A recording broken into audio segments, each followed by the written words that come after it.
Mon voyage a débuté d'une manière bien différente de ce que j'avais imaginé. J'étais censé être à Minneapolis pour une conférence les jeudis et vendredis.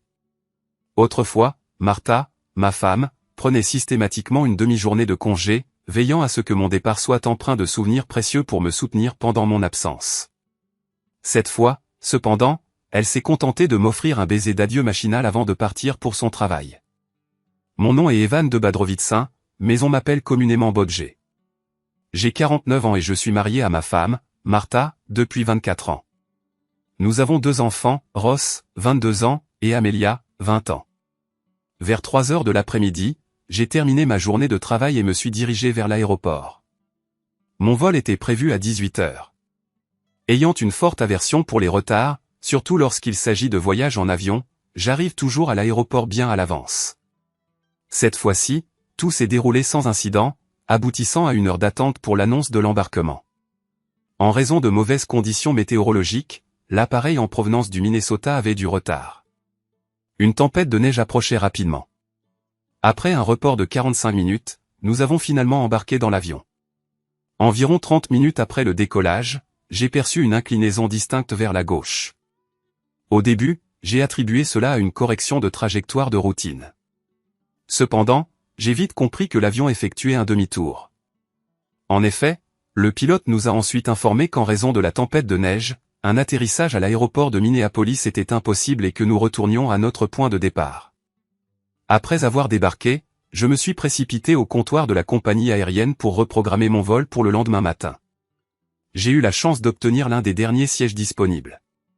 Bien que j'arrive en retard à la conférence, je pourrais, au moins, y assister. Ma réservation de siège confirmée, j'ai contacté mon associé à Minneapolis pour l'informer de mon arrivée tardive. J'ai également laissé un message vocal à mon supérieur. Ensuite, j'ai essayé de contacter Martha à la maison, mais elle n'a pas répondu, malgré l'heure tardive, il était un peu après 20 heures. La maison était plongée dans l'obscurité et la voiture de Martha n'était pas garée dans l'allée. Elle a dû décider de travailler tard ou peut-être de dîner au restaurant. Maintenant que notre plus jeune enfant était parti à l'université, la maison me semblait plus désolée que jamais. Laissant mes bagages dans la voiture, je suis entré dans la maison. J'ai entendu des voix provenant du salon. C'était étrange. En m'approchant de la pièce, j'ai réalisé que la télévision avait été laissée allumée. Cela impliquait que Martha était rentrée du travail, car j'étais certain que l'appareil avait été éteint avant mon départ pour le bureau. J'ai éteint la télévision et j'ai cherché Martha dans toute la maison. Elle était introuvable. J'ai alors appelé son téléphone portable. Elle a répondu après plusieurs sonneries. « Salut, chérie », salut à Martha, reconnaissant mon numéro. « Salut, ma chérie. Où es-tu » demandai-je. C'était une question dénuée de toute méchanceté. Une question que j'avais posée d'innombrables fois tout au long de notre mariage. Et je ne la posais pas par suspicion ou par simple curiosité. Je voulais simplement savoir où elle se trouvait. « Où veux-tu que je sois, idiot ?» À la maison, en train de regarder mes émissions, répondit-elle, comme si elle me douchait avec un seau d'eau glacée. « Et toi ? Comment s'est passé ton vol ? Es-tu déjà à l'hôtel ?» Mon esprit s'est vidé. J'étais fatigué par les perturbations du voyage. Tout ce que je désirais, c'était que ma femme soit à la maison, me permettant de me reposer et de la serrer dans mes bras pendant quelques heures supplémentaires. Des attentes si modestes. Malgré le retard du vol, je me sentais chanceux de pouvoir profiter de quelques heures supplémentaires inattendues dans mon propre lit avec ma femme. Il y a à peine 30 secondes, j'étais heureux à l'idée d'être bloqué à la maison. Mais au lieu de retrouver ma femme bien-aimée, j'ai été confronté à des mensonges et à des tromperies auxquelles je ne m'attendais absolument pas. J'étais incapable de réagir ou de dire quoi que ce soit. M'avait-elle vraiment menti ? Qu'est-ce qui pouvait bien la motiver à faire cela ? Il n'y aurait aucune raison pour elle d'inventer un lieu si elle était réellement au travail, en train de fréquenter des amis ou de prendre un repas. Mon long silence incita Martha à demander « Chérie, tu es toujours là ?» Oui, pardon. Nous venons d'atterrir à O'Hare, et je dois y aller, dis-je, mettant brusquement fin à la conversation. Mon téléphone sonna presque immédiatement. Je refusai de répondre. Je l'éteignis. J'avais besoin de temps pour réfléchir. Assis seul sur le canapé, je me sentais engourdi. J'essayais de comprendre pourquoi Martha m'avait menti. pourrait-elle être en train de me préparer une surprise? Je me suis souvenu d'une fois, il y a 4 ans, où j'avais dû recourir à une série de tromperies. Je planifiais une croisière de 2 semaines pour commémorer notre 20e anniversaire de mariage. J'avais même sollicité l'aide de son supérieur et de ses parents. Pendant tout un mois, j'ai perpétré des mensonges pour dissimuler la vérité. Tous ces mensonges ont culminé dans la réalité le jour où nous avons pris l'avion pour Miami, pour une escapade d'un week-end, et où nous nous sommes retrouvés au quai, où je lui ai offert une paire de billets de croisière. Mais malgré toute la diligence dont j'ai fait preuve, je ne parvenais à me rappeler aucune date spéciale dans les mois à venir. Au mieux, mon 50e anniversaire et nos noces d'argent étaient encore à 10 mois. Une pensée récurrente persistait, que je continuais à réprimer. Je refusais d'y prêter attention. Pas nous. D'autres personnes, oui, elles rencontrent de telles situations, mais pas nous. C'était ça. Je connaissais une personne qui serait sans aucun doute au courant de toute surprise que Martha pourrait être en train d'organiser, ma fille, Amelia. Réactivant mon téléphone, j'ai composé son numéro sans tarder. « Salut, papa. Comment vas-tu » m'a salué ma fille préférée en décrochant le téléphone. « Salut, ma chérie. Comment vas-tu, toi » ai-je demandé. « Rien de spécial, papa. Je viens de finir mes devoirs et maintenant je regarde la télévision » a-t-elle dit. « Et toi? Tu as parlé à maman récemment? » « Non, rien de spécial. Juste notre appel téléphonique habituel du dimanche, » a répondu Amelia. « Désolé de te demander ça, mais tu ne saurais pas quelque chose au sujet d'une surprise qu'elle pourrait être en train de me préparer, n'est-ce pas? Ne me dis pas ce que c'est. Dis-moi juste si ta mère est en train d'organiser quelque chose, ai-je demandé, rempli d'espoir. Non, papa, rien du tout. Pourquoi tu me demandes ça? Eh bien, elle se comporte un peu bizarrement ces derniers temps, et je me suis dit qu'elle me cachait peut-être une belle surprise, peut-être pour mes 50 ans, lui ai-je dit, enfin, pas tout de suite. Papa, on n'a pas fêté ton anniversaire le mois dernier? Si. Bon, oublie que j'ai posé la question. Bonne nuit, ma chérie. Bonne nuit, papa. Ce n'était pas ça. Pourquoi me mentirait-elle? Peut-être que cela concernait sa prochaine promotion. Oui, ça doit être ça, l'explication. Je ne suis pas sûr de la raison pour laquelle elle a menti à ce sujet, mais cela pourrait être lié au fait qu'elle travaillait toujours avec diligence pour l'obtenir. Ces derniers temps, sa course à cette promotion l'avait gardée au bureau si tard, si souvent. Elle savait qu'aucune promotion ne valait le temps que nous sacrifions ensemble. Elle savait que je lui avais demandé de réduire légèrement sa charge de travail afin que nous puissions passer plus de temps ensemble. Elle savait aussi que j'avais tout à fait le droit de lui faire cette demande, car j'avais moi-même refusé une promotion quelques mois avant notre 20e anniversaire pour me consacrer davantage à elle et aux enfants. Il y a près de 5 ans, j'avais postulé pour le poste de vice-président des finances dans mon entreprise et on me l'avait offert. Le seul inconvénient était les déplacements constants au siège social à Chicago pour les réunions du conseil d'administration, ainsi que les visites régulières à toutes nos usines à travers le pays. J'avais été ravi qu'il m'offre le poste, mais Martha m'avait rapidement fait reconsidérer si je devais l'accepter. Premièrement, mon prédécesseur avait divorcé dans les 2 ans suivant sa promotion. Il s'était retrouvé riche, mais seul et malheureux. À cette époque, mes enfants avaient encore 2 et 4 ans de lycée, et ils avaient encore besoin des conseils et du soutien de leurs 2 parents.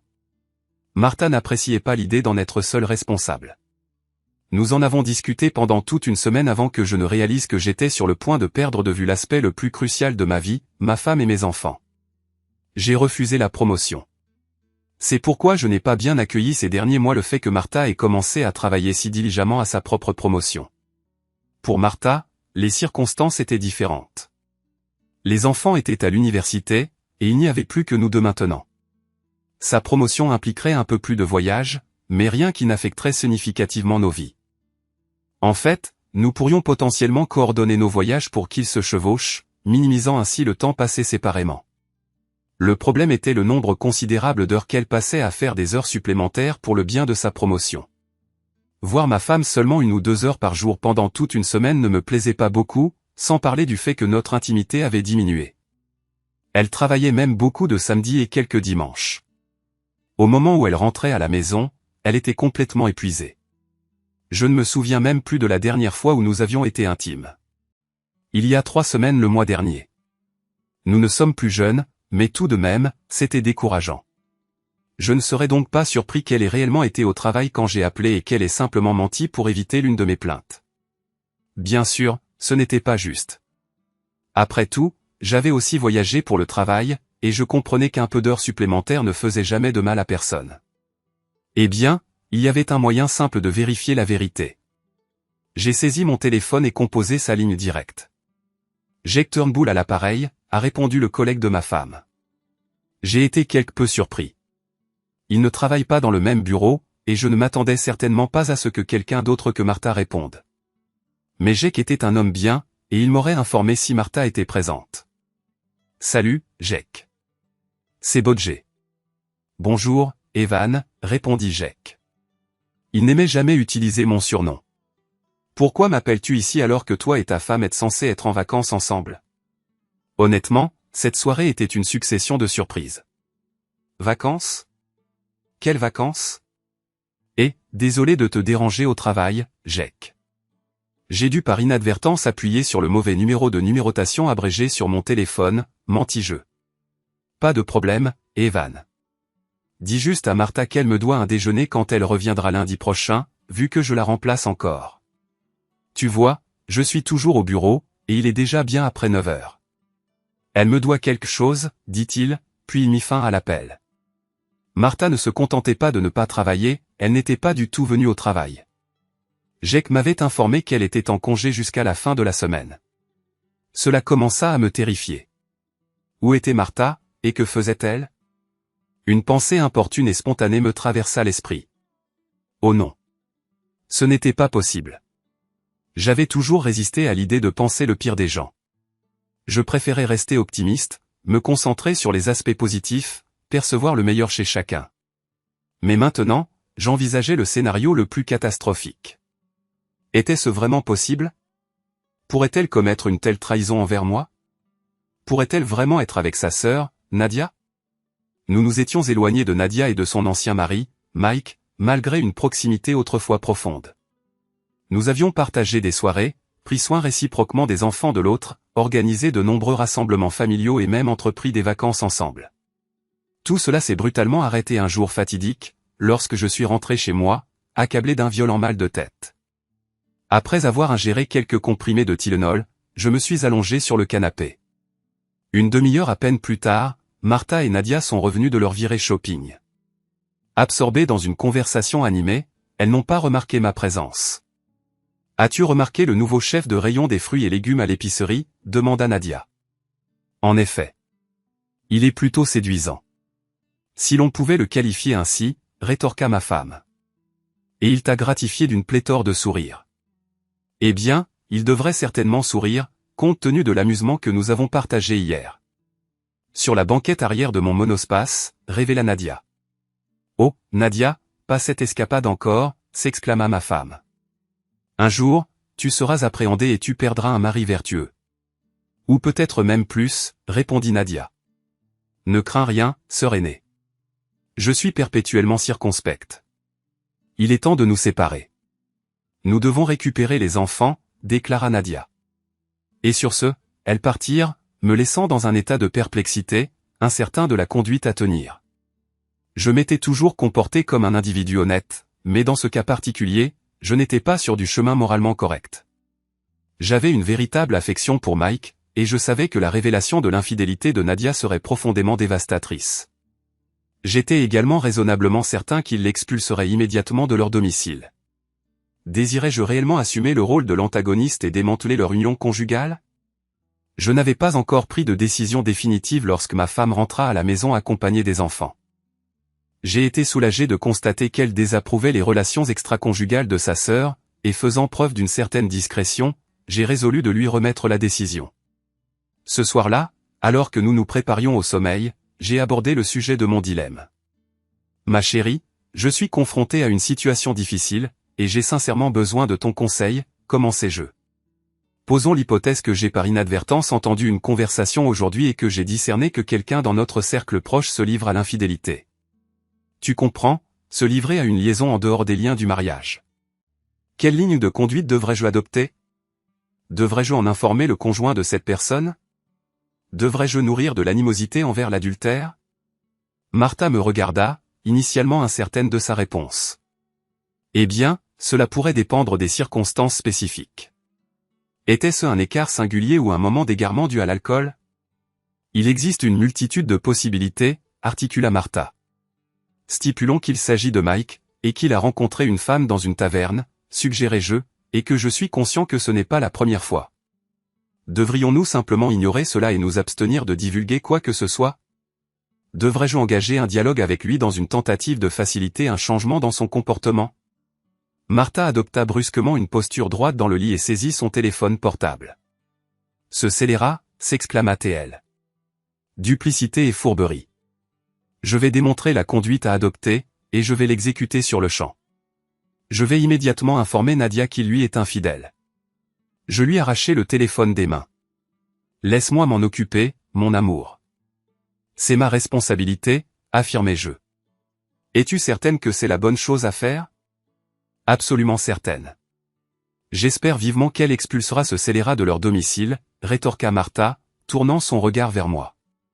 Et nous ne lui permettrons pas de résider chez nous. Qu'elle cherche un logement ailleurs. Je ne désire pas la présence d'une adultère dans ma demeure. Heureusement pour moi, Mike a répondu. Salutations, c'est ton beau-frère préféré. Je te prie de m'excuser de te contacter à une heure aussi tardive, mais je dois t'annoncer une nouvelle extrêmement désagréable, ai-je commencé. Beau-frère préféré? Tu es mon seul beau-frère, a répondu Mike. Quelle affaire est d'une importance telle qu'elle nécessite un appel à cette heure avancée? J'ai surpris une conversation aujourd'hui, et je suis en possession d'une nouvelle profondément troublante. Absolument dévastatrice. Votre moitié ne vous appartient pas entièrement, si je puis m'exprimer ainsi. Votre femme se livre à l'infidélité. Cela s'est produit hier, et ce n'est pas un incident isolé. Mike a gardé un long silence au téléphone. Je trouve cela inconcevable, a-t-il finalement prononcé, sa voix à peine audible. Es-tu certain que tu parles bien de ma Nadia? Affirmatif. J'ai entendu l'aveu directement de la source. Fanfaronnade serait une description plus appropriée qu'aveu, pour être précis, et je n'ai détecté pas la moindre semblance de remords. On aurait dit quelqu'un racontant une partie de cache-cache. Je vous présente mes sincères excuses pour vous avoir transmis une nouvelle aussi défavorable. Je vous permets de gérer la situation à votre manière. Cependant, n'hésitez pas à me contacter. Nous serons là pour toi et les enfants. Merci. Et sur ces mots, Mike a mis fin à l'appel. Les larmes montaient au coin des yeux de Martha. Elle m'a adressé un sourire triste. Je suis immensément fier de toi, mon chéri. Il faut du courage pour être le messager d'une nouvelle aussi pénible, a remarqué Martha. Veux-tu me prendre dans tes bras? Je me sens profondément désorientée et appréhensive. Je les serrai dans mes bras et les doucement bercai. Je me demande s'ils vont chercher une thérapie de couple, ai-je demandé après un bref intervalle. Je ne crois pas que cela produira un résultat bénéfique, a répondu Martha d'une voix somnolente. Une fois adultère, toujours adultère. Tu as raison. Je commençais déjà à sombrer dans le sommeil lorsque le téléphone a sonné. Oui, allô, ai-je répondu, en bâillant et en modulant ma voix pour ne pas réveiller Martha. Espèce de scélérat. Que as-tu divulgué à Mike, a exigé la voix enragée de Nadia. Seulement la vérité, l'ai-je informé. Seulement la vérité, ai-je répété, en jetant un coup d'œil à Martha, qui s'était réveillée. Nous avons délibéré avec Martha ce soir, et nous avons résolu qu'il était préférable d'impartir la vérité, aussi cruelle soit-elle. Je ne puis imaginer que ma sœur puisse me trahir, a rétorqué Nadia, sa voix dégoulinant de venin. Bien sûr qu'elle le ferait. Elle avait l'intention de le faire elle-même. Cependant, je lui ai arraché le téléphone et j'ai résolu d'informer directement ton mari, ai-je déclaré. Nous avons convenu que les adultères doivent en supporter les conséquences, quelles qu'elles soient. Nadia a commencé à pleurer. Mais quel recours ai-je? Mike m'a expulsé de notre résidence, a articulé Nadia entre deux sanglots. Eh bien, si tu as été expulsé, alors c'est bien mérité, ai-je affirmé. Mais que dois-je faire? Où puis-je trouver refuge? Puis-je venir chez vous, a demandé Nadia. Absolument pas. Martha et moi avons délibéré sur cette question également, et il n'y a aucune possibilité que nous hébergions une adultère. Tu seras contrainte de te débrouiller indépendamment. Je ne puis imaginer que ma sœur puisse proférer de telles paroles. Elle-même a proclamé Nadia. Martha, que disons-nous à une adultère qui cherche à résider chez nous après avoir été expulsée, ai-je demandé, dirigeant le téléphone vers elle et occluant le récepteur avec mon doigt. Un sourire espiègle s'est étendu sur son visage. Elle s'est penchée plus près du téléphone. Je ne désire pas la présence d'une adultère dans ma demeure. Va-t'en, espèce d'impur, a proclamé Martha avec une fierté authentique, après quoi j'ai rapidement ramené le téléphone à mon oreille. Je parlerai au nom de nous deux, et je l'articulerai une seule fois. Tu es rayé de nos vies. Garde tes distances avec nous. Abstiens-toi de nous rendre visite et abstiens-toi de nous appeler. Si tu as besoin d'un logement, cherche refuge auprès de tes parents et efforce-toi de leur élucider le raisonnement justifiant ton expulsion de ta propre résidence, ai-je déclaré, puis j'ai mis fin à l'appel. Martha m'a enlacé encore plus fort dans ses bras. Je suis immensément fier de toi, mon chéri, a-t-elle exprimé. Nous avons sombré dans le sommeil. Le lendemain matin, comme le dicte l'adage scandinave, les excréments proverbiaux ont impacté le propulseur rotatif d'air. Heureusement, les enfants dormaient encore. Le père de Martha a téléphoné tôt, et elle a répondu. J'ai pu l'entendre réprimander violemment sa fille. Le sourire de Martha s'est dissipé, et son teint a pâli. Elle pleurait quand elle a mis fin à l'appel. « Que as-tu fait » a demandé Martha. « Que avons-nous fait, mon amour ?» J'ai sollicité tes conseils, et c'est toi qui as proposé d'informer Mike de cette affaire. Couper les ponts avec une adultère infidèle était également ta proposition, et j'y ai adhéré de tout cœur, déclarai-je. Mais tu as affirmé que c'était Mike qui trompait Nadia, ajoutai-je. Admettons que Mike ait rencontré une femme dans une taverne et ait eu des relations sexuelles avec elle. Je n'ai jamais dit qu'il avait effectivement commis un adultère contre elle. Et de toute façon, quelle différence y a-t-il entre Mike commettant un adultère contre Nadia ou Nadia commettant un adultère contre Mike, demandai-je à Martha. Eh bien, Nadia est ma sœur, répondit Martha. Alors tu affirmes qu'il est permis pour elle de commettre un adultère contre son mari uniquement parce qu'elle est ta sœur? Que cela relève d'une affaire de famille. Ai-je des raisons d'être inquiet ici, demandai-je, mon irritation palpable. Martha resta sans voix. Ma chérie, je vais te le dire une fois, et tu ferais mieux de me croire. Ta sœur est un mauvais exemple pour nos enfants. Je ne veux pas qu'elle s'approche, et je ne veux pas que tu gardes contact avec elle. Elle n'a pas sa place dans cette maison et n'a pas sa place près de nos enfants. Cela s'était passé il y a 3 ans. Je sais que Martha gardait encore occasionnellement contact avec sa sœur, mais c'était un sujet tabou dans notre foyer. Cela ne me surprenait pas qu'elle aille voir sa sœur pendant mon absence et qu'elle me le cache. Elle restait une personne pour laquelle j'avais peu d'affection, mais depuis que Mike s'était remis de cette épreuve et s'était rapidement remarié, la majeure partie de mon ressentiment s'était dissipée. J'avais simplement cessé de me soucier de cet adultère, et j'étais heureux qu'elle soit absente de nos vies. Martha. Martha, nous devons discuter de cette affaire. Ce n'est pas un sujet agréable, mais ce sera plus facile pour nous si nous dissipons l'ambiguïté. Je suis raisonnablement certain qu'elle détestait me tromper à ce sujet, d'autant plus que je n'avais plus aucune inquiétude. Devant moi se tenait une foule d'au moins 1000 participants à un congrès. Tous me regardaient fixement. Une masse anonyme et sans visage. J'inspirai profondément et commençai ma présentation. La recherche indique que dans le domaine des mouchoirs en papier, il existe 2 catégories distinctes d'individus. Il y a le premier groupe, les négationnistes. Les individus qui se mouchent, détournent le regard et jettent immédiatement le mouchoir. Et puis il y a les réalistes. Ils se mouchent, puis examinent le mouchoir. Un individu dans la foule fit signe, essayant d'attirer mon attention. C'était Dave Millis, le supérieur de Martha. Oui, demandai-je. Eh bien, sourit-il d'un air narquois. Confronte-toi à la réalité. Immédiatement après lui, Jake Turnbull se leva, souriant. J'ai eu des relations sexuelles avec ta femme, moi aussi. Un troisième homme, un inconnu, se leva également. Moi aussi, cria-t-il, éclatant de rire. Non, pas vraiment. J'ai juste toujours voulu dire ça. Et toute la foule éclata d'un rire bruyant. Des milliers de visages hostiles me souriant. Me redressant, je réalisai que j'étais assis sur le canapé. Mince.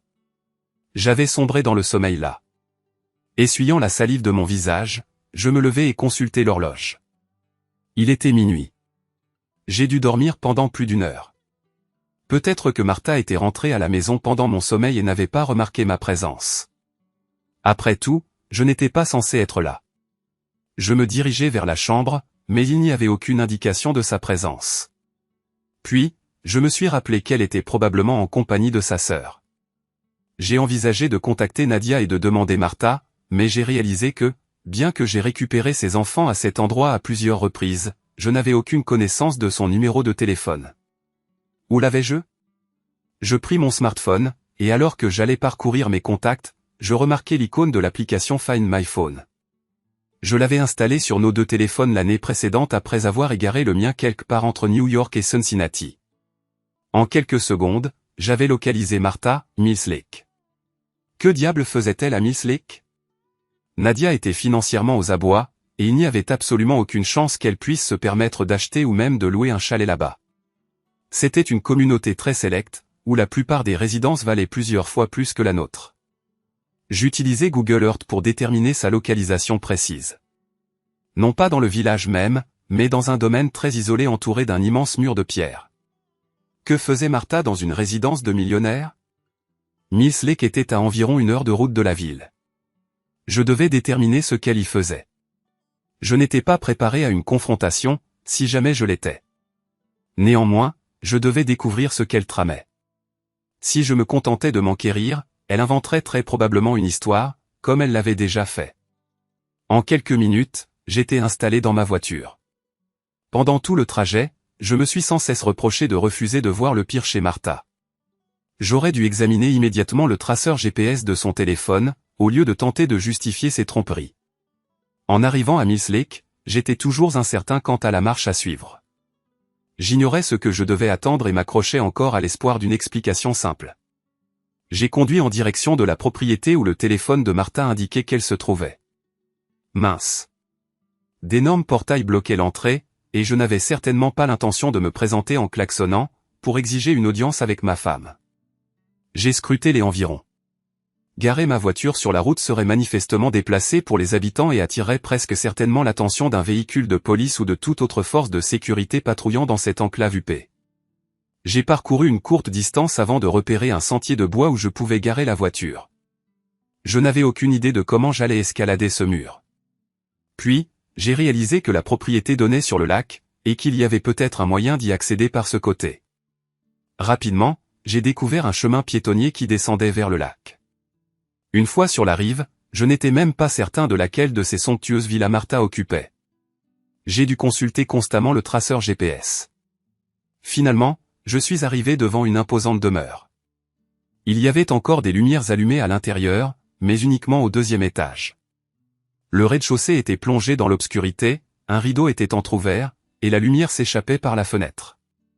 J'ai repéré un arbre et suis monté assez haut pour avoir une vue sur l'intérieur de la maison. Au début, j'ai aperçu un homme vêtu d'un peignoir éponge blanc. Je ne le reconnaissais absolument pas. Il était plus âgé que moi, peut-être une 60aine d'années. Il s'est écarté. Quelques instants plus tard, une femme est apparue, et j'ai immédiatement compris la raison de la présence de Martha ici. C'était Nadia. Son peignoir était négligemment entrouvert, et elle se tenait près de la fenêtre, un verre de champagne à la main. Même à 40 ans, elle paraissait soignée et attirante. Ainsi, mes soupçons étaient confirmés. Martha était avec sa sœur. Cela ne m'étonnait pas d'apprendre que Nadia cherchait un riche bienfaiteur, connaissant les difficultés financières qu'elle avait rencontrées lors de son divorce. Cependant, cela me troublait de voir Martha impliquée dans un tel style de vie. On ne sait jamais où ce chemin peut mener. L'homme s'est approché de Nadia par derrière et l'a enlacée. Leur proximité était bien trop intime pour laisser planer le moindre doute quant à la nature de leur relation. Il a pris le verre de sa main et l'a posé sur la table. Ensuite, il a glissé le peignoir de ses épaules, et celui-ci est tombé silencieusement au sol. Je savais que j'aurais dû détourner le regard, ne voulant pas être témoin d'une situation aussi compromettante pour ma belle-sœur. Cependant, je ne l'ai pas fait. Ce qui s'est passé était suffisamment évident, même sans détails explicites. Il n'y avait plus de frontière entre eux, aucune hésitation, aucune honte. Toute la scène paraissait brutale, comme si l'homme affirmait délibérément sa domination.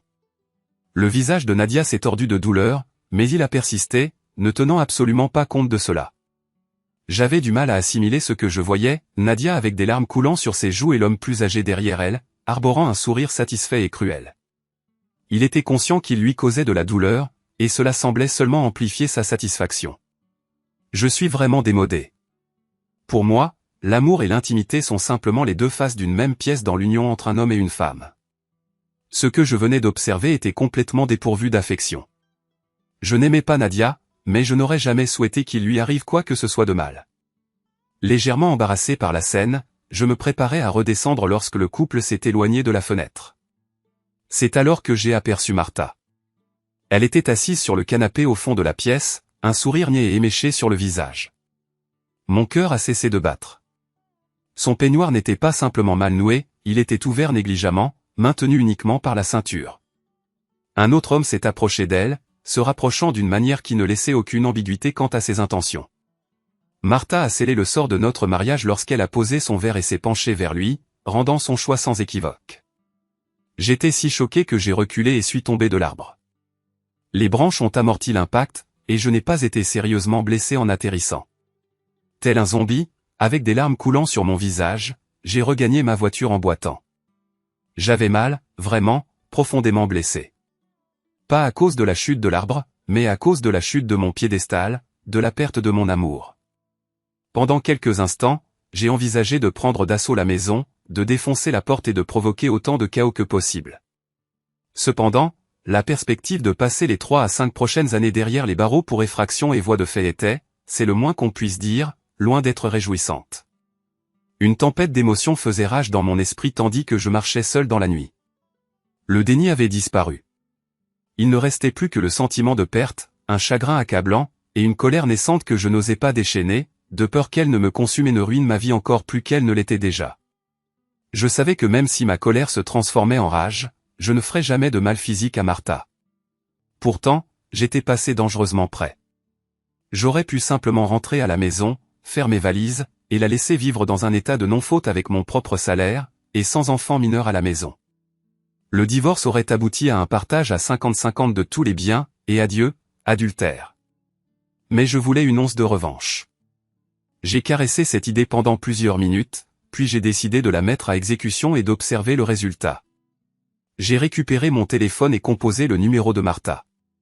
Comme prévu, elle n'a pas répondu, et j'ai été redirigé vers sa messagerie vocale.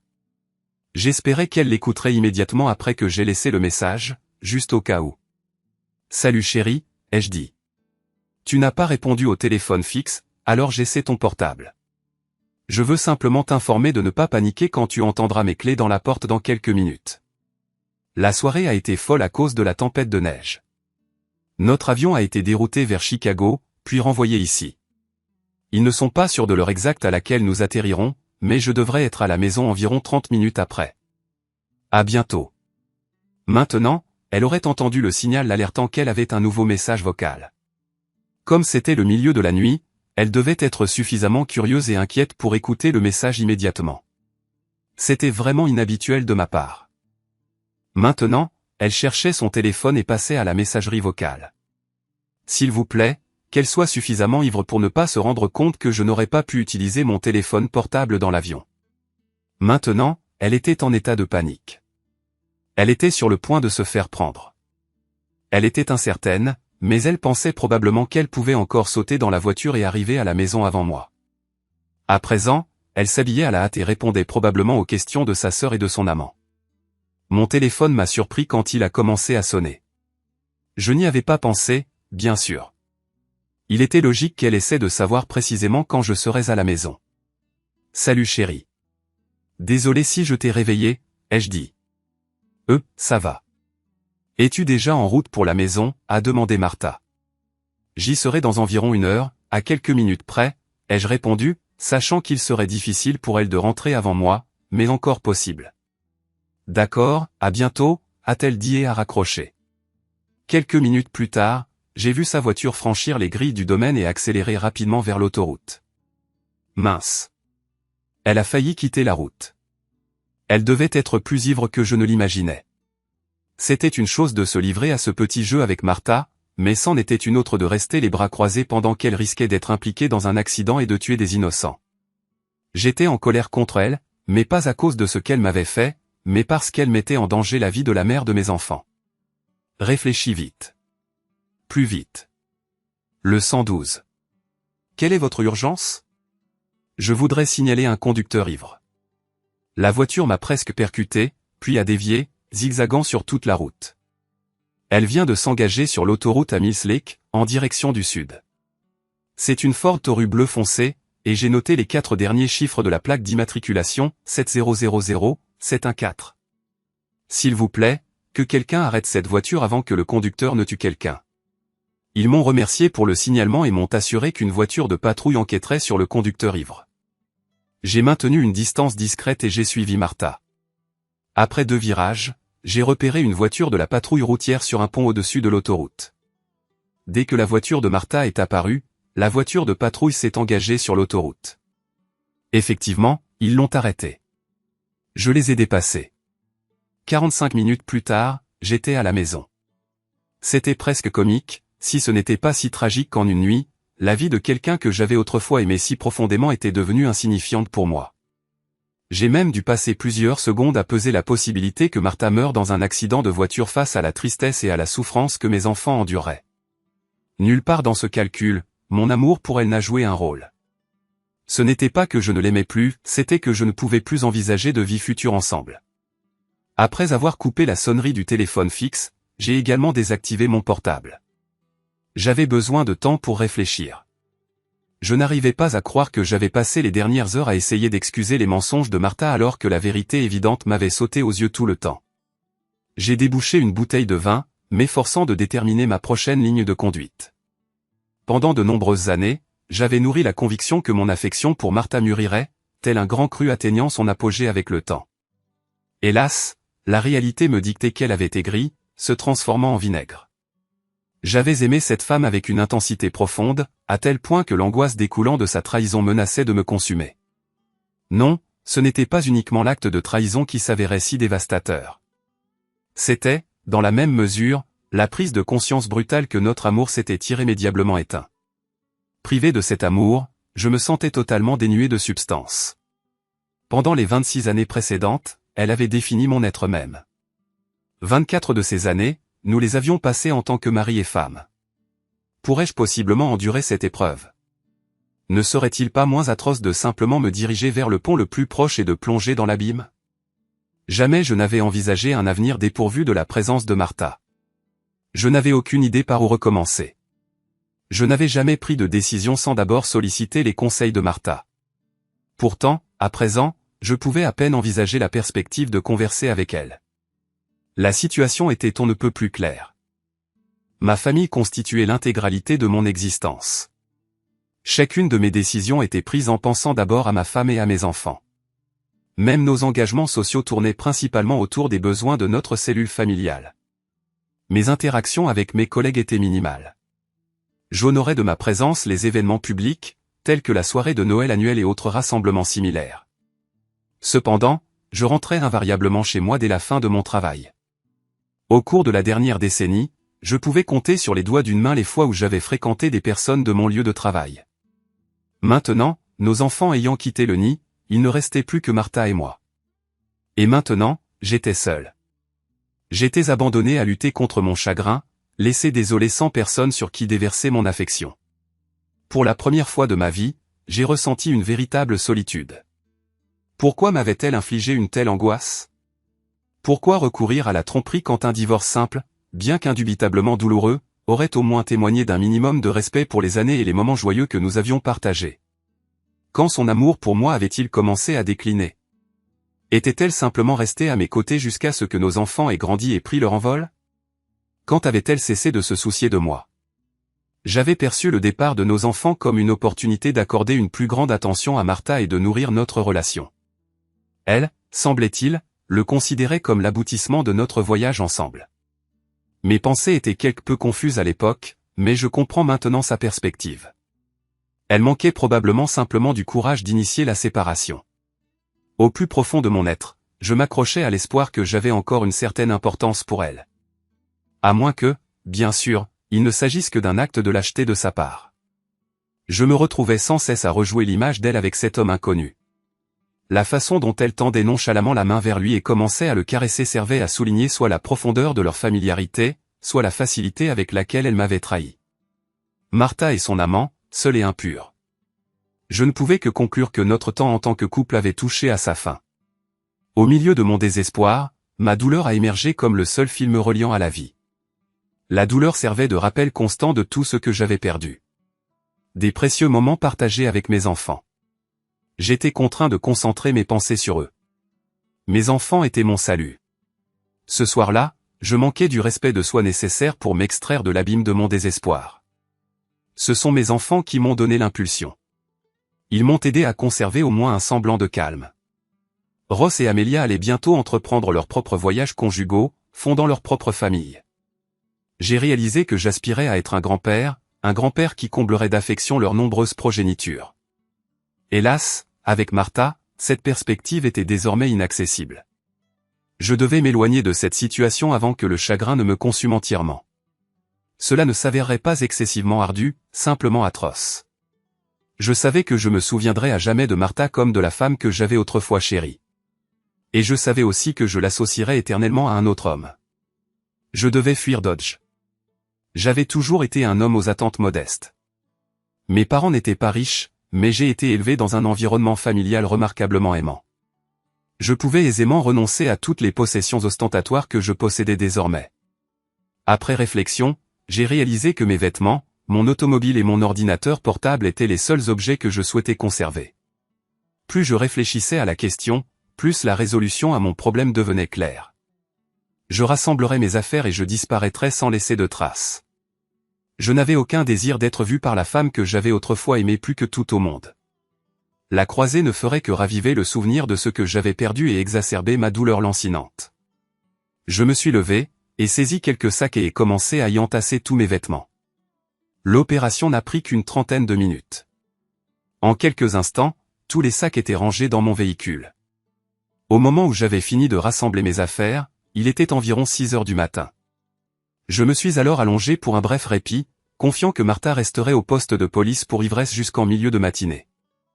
J'ai dormi profondément, et l'alarme de mon téléphone portable m'a réveillé à 9 heures du matin, suite à la programmation d'une consultation urgente avec un représentant légal. J'ai pris une douche, me suis débarrassé de mon alliance et l'ai posée sur la table à côté de mon téléphone. J'ai aussi décidé de prendre quelques instants pour rédiger une lettre. Nous avions épuisé tous les moyens de communication, mais je me sentais obligé d'exprimer ma profonde déception. Martha, j'aurais dû m'attendre à ce que tu imites ta sœur. Une divorcée futile, obsédée par le sexe et solitaire. La génétique, j'imagine. Au moment où tu liras ceci, je serai parti de ta vie, pour ne plus jamais être revu. Je t'ai aimé avec une telle ferveur que ta trahison m'a infligé une souffrance insupportable. Je n'aurais jamais imaginé qu'il soit possible de ressentir une douleur aussi profonde.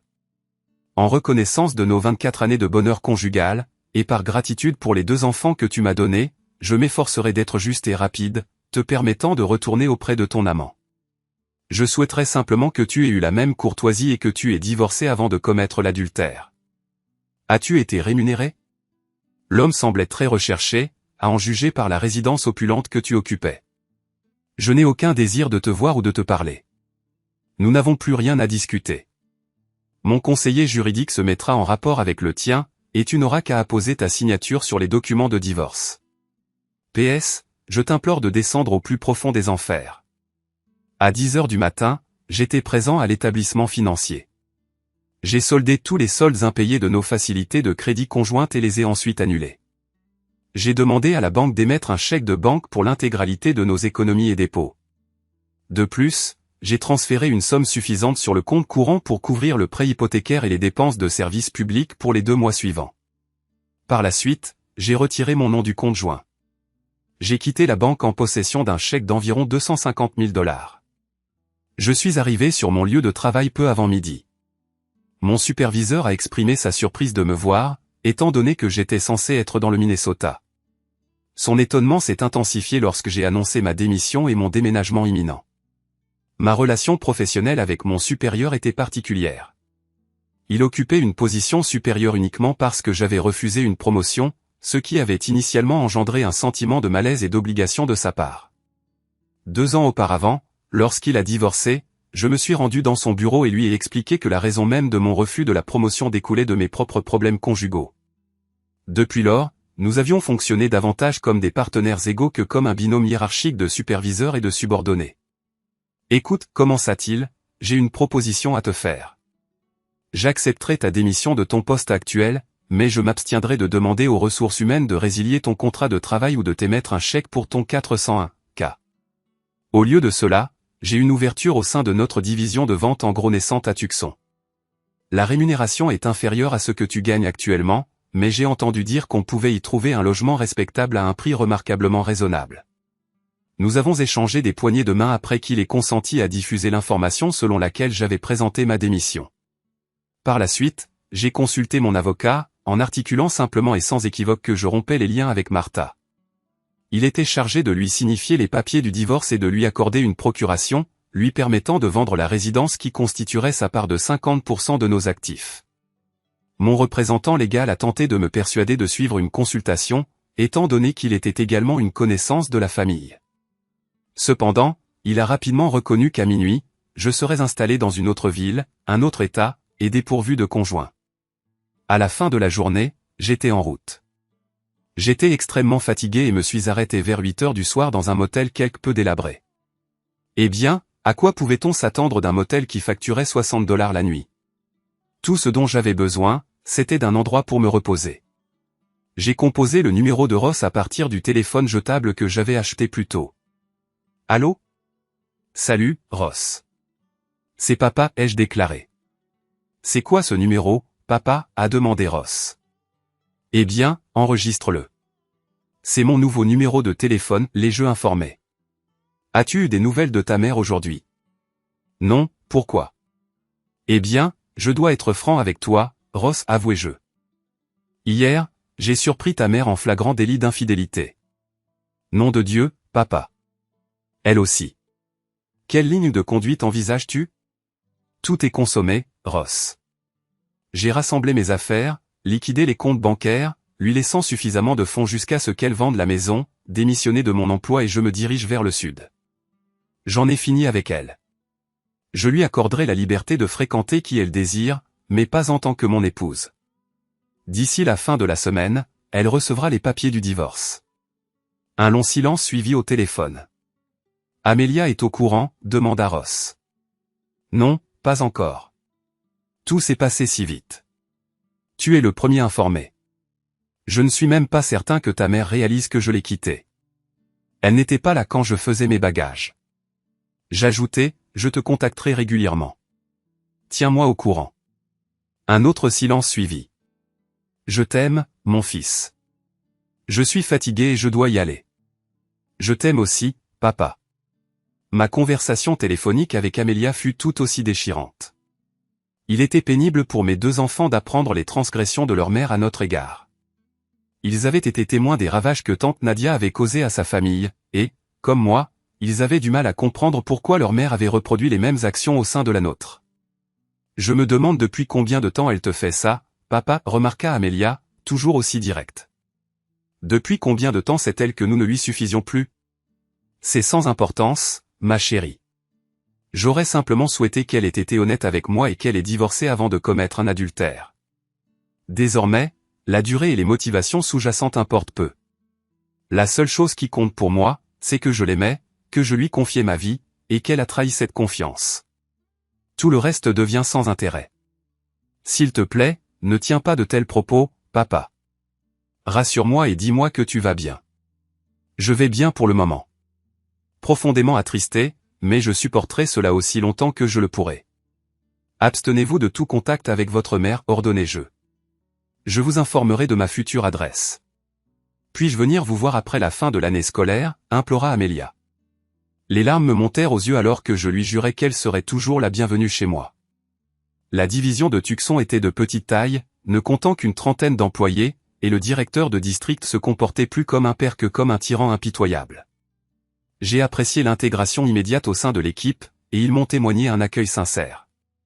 En l'espace d'un mois, j'avais réussi à trouver un appartement satisfaisant. Je n'ai jamais communiqué avec Martha, mais je recevais régulièrement des nouvelles de mon avocat et de mes enfants.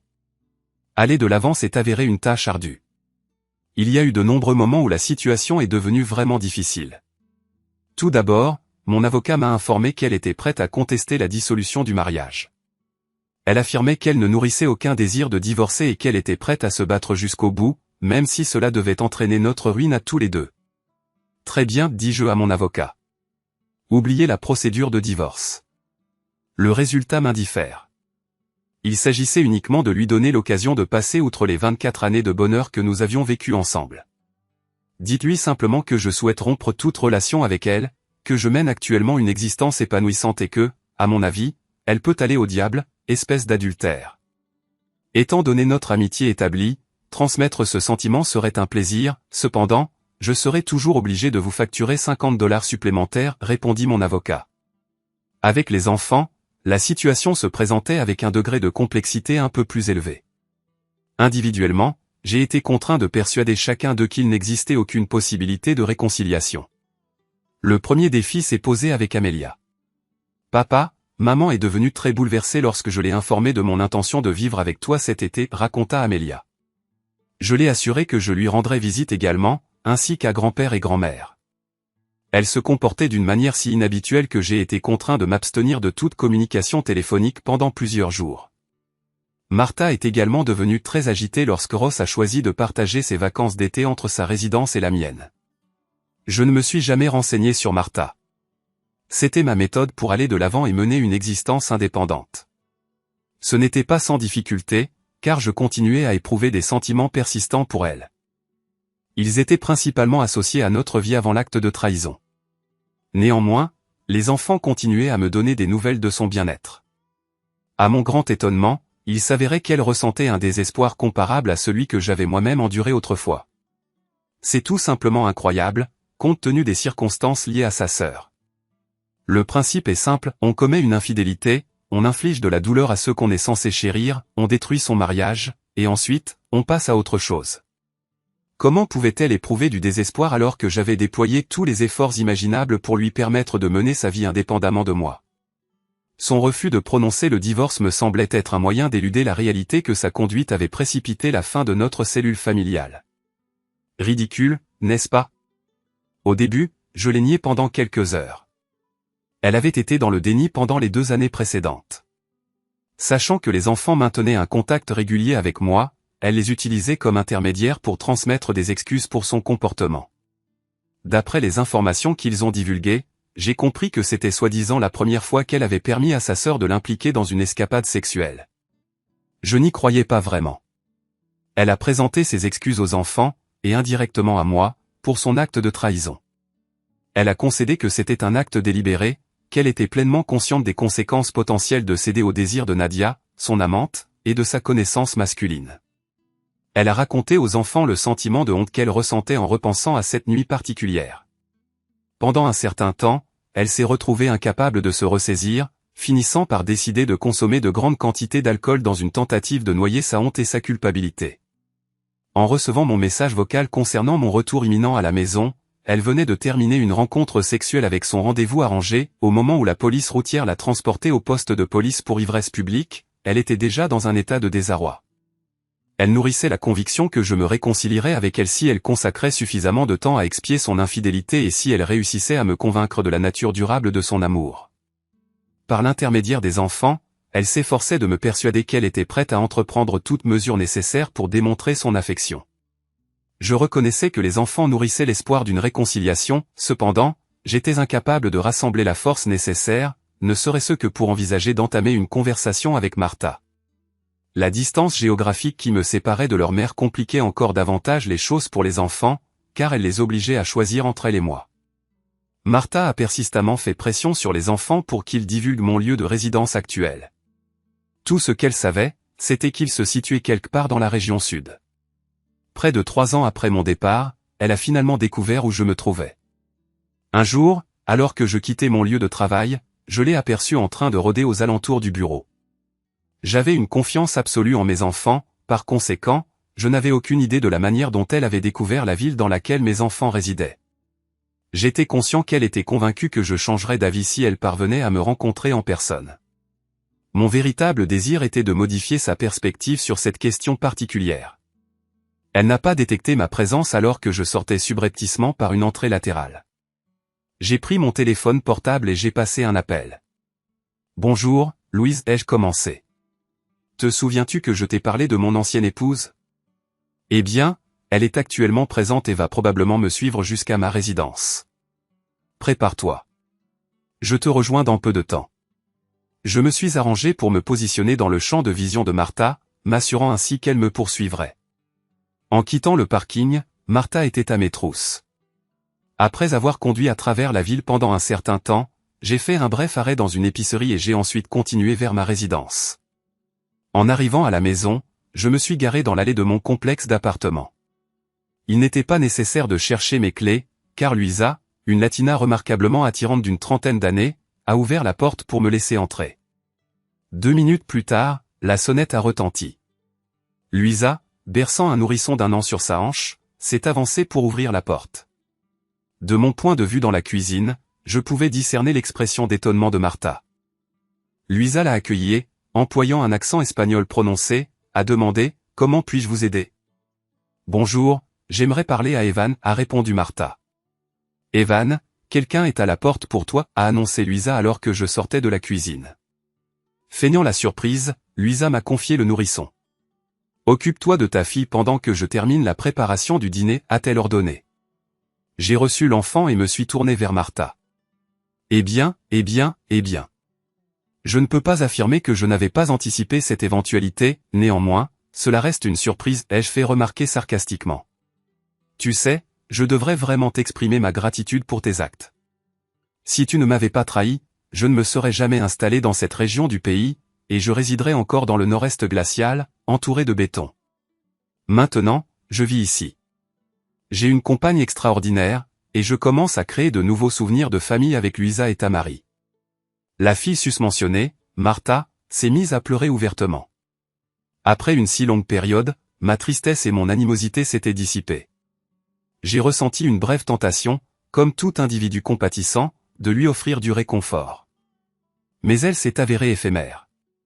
J'étais engagé dans une mission. Alors, Martha, quelle est la nature de ta requête après près de 3 ans, ai-je demandé. J'étais contraint d'écouter attentivement ces paroles, car elles étaient à peine audibles. Je devais m'excuser. Je devais t'exprimer la profondeur de mon remords pour mes actes et pour la profonde douleur que je t'ai infligée.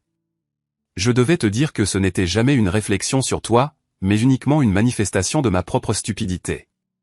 Je devais te dire que je t'aimais alors, malgré mes transgressions, que je t'aime maintenant, et que mon amour pour toi durera éternellement. Tu étais le meilleur mari et le meilleur père qu'une femme puisse espérer avoir, et je n'étais rien d'autre qu'une sotte méprisable. Pardonne-moi pour la destruction que j'ai causée. Ces excuses ont produit une sensation cuisante en moi. Le moment était venu de mettre fin à cette mascarade avec la plus grande célérité. Eh bien, ça n'a aucune importance, ai-je déclaré, feignant la bonne humeur. De l'eau a coulé sous les ponts, comme on dit. Je n'ai pas réfléchi à la question depuis si longtemps que je peux affirmer en toute vérité que je t'ai pardonné.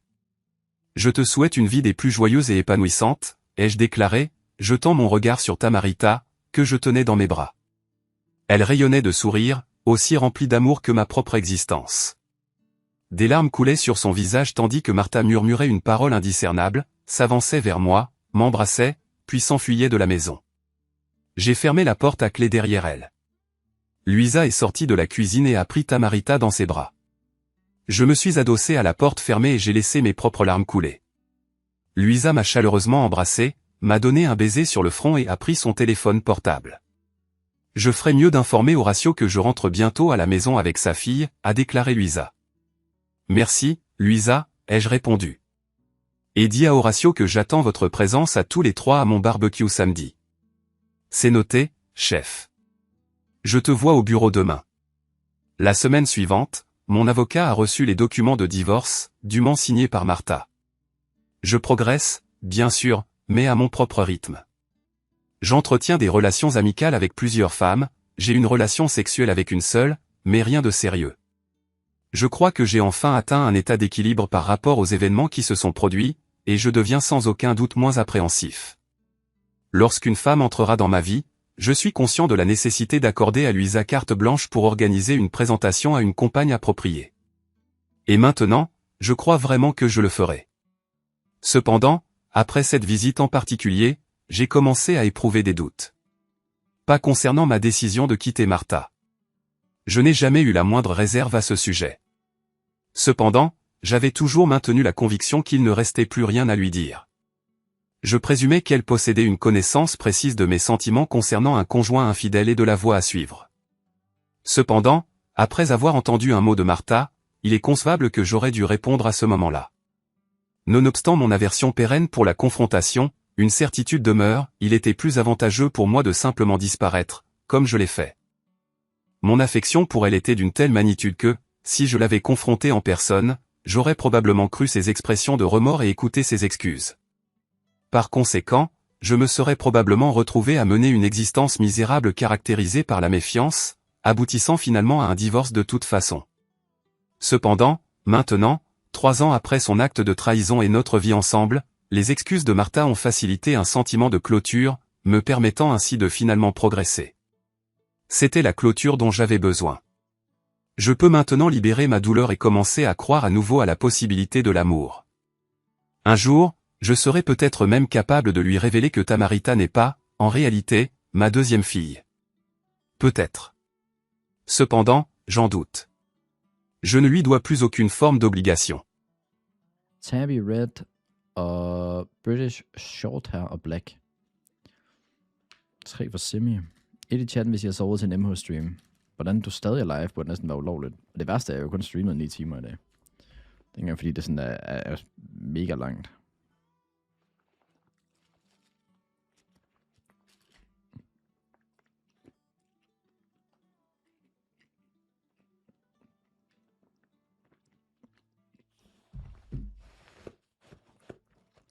Er opfedt her overhovedet?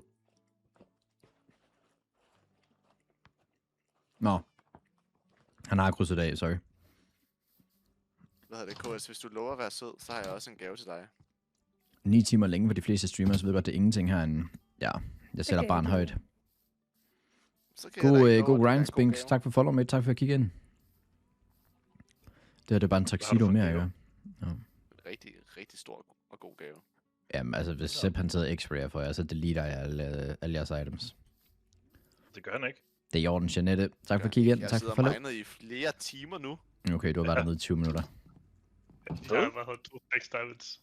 Tak for det, Prøv at Spinks. se trappen ned til vores mine bare i sig selv. Den har taget 20 minutter. Ja. Den er virkelig dårligt lavet. Jamen, jeg kender det godt. KS, du skal være på vores side nu. Ja, enig. Ja, der er 2 Jeanetter herinde nu. Pas på. Hvorfor er det kun tuxedo-katter, der er spawnet katte, der er spawnet her? Altså på et eller andet tidspunkt, MHG... Jo, hvad hedder Hvorfor er det? den gennemsigtig? Hvad er det her?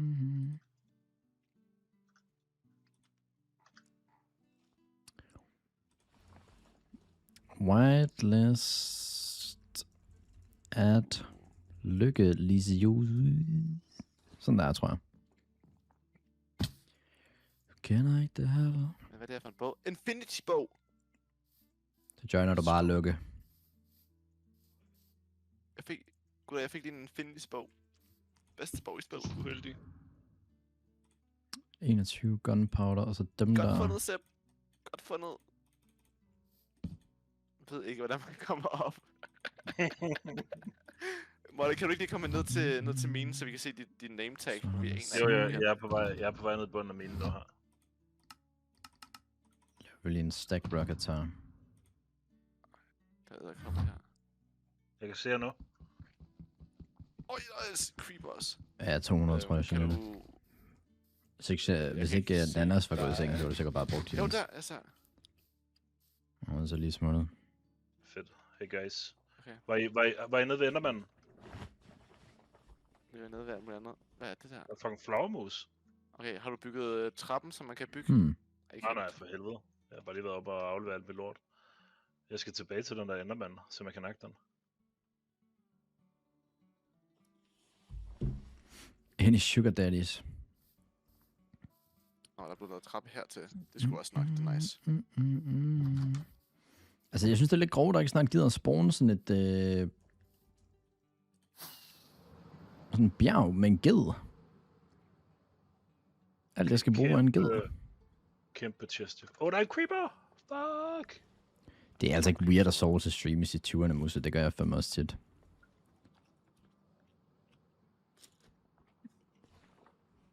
Flere guld ud her. Altså, kan man godt nakke en creeper med et sværd? ja. Ja.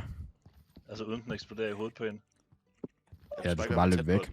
Bare edge den. Bare gå frem og tilbage. Jamen, Stå den, løb væk. Gå op og stå den, så løb væk. altså, Er det ikke mindre underligt? Det er sgu ikke underligt. Ja, Nu er jeg tror, nu er du I har taber. stået 3 gange. Men du kan bare crit attack den, og så er det nok med 2. Okay, Jeg har fundet et gyldent æble. Det er nice. det er nice, ja. Det er rigtig godt. Og Jeg fandt den der cave, du snakker om. Hold da kæft, den er kæmpe. Ja. Ja, der er halvvejs op, ikke? Ja, den er Vågnede slet ikke klokken 4, og så du var var live, så røg det på mobilen, og jeg så videre. Jamen, det er det. Sådan en MH-stream, det kan sgu et eller andet i forhold til søvnen, altså. Hvad vil du gøre? Fuck, jeg er ved at dø nu.